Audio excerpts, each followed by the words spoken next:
मावशी, आज आषाढी एकादशी निमित्त पालखी सोहळा आहे आणि या पालखी सोहळ्यामध्ये मोठ्या संख्येने महिला आहे. काय सांगणार या संदर्भात? आमचा विठ्ठल मंदिर आहे ना, 91 मध्ये बांधलेला आहे.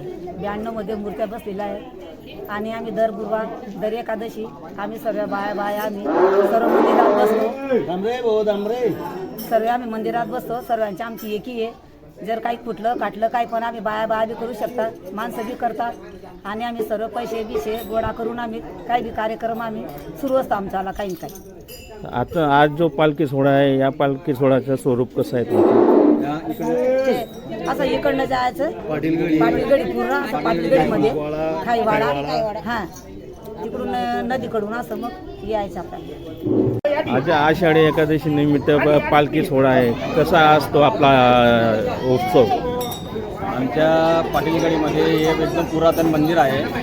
म्हणजे याला सांगता येणार नाही की किती वर्षापासून जुनं मंदिर असल्यामुळे याची परंपरा कायम राखण्यासाठी आमचे तरुण वर्ग आणि सर्व महिला मंडळ वगैरे भजनी वगैरे मंडळ सर्व आम्ही या परंपरा चालू ठेवलेली आहे. आणि आषाढी एकादशी निमित्त आम्ही पूर्ण पाटीलगडीमध्ये पूर्ण एरिया मल्लापुरा खायवाडा या पद्धतीने पालखी सोहळा एक रंगात एक सारतुलात भजनी मंडळ वगैरे करून सर्व आम्ही एक परंपरा चालवतो आहे. या दिंडी सोहळा पालखी सोहळ्यामध्ये मोठ्या संख्येने महिला उपस्थित आहे, याबद्दल काय सांगणार?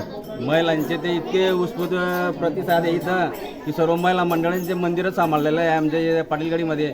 आणि त्या मंदिराचा जीर्णोद्धार करण्यासाठी त्यांचा फार मोठा हातभार आहे महिलांच्यामुळे आम्ही एवढं त्यात संघटित होतो आहे परत.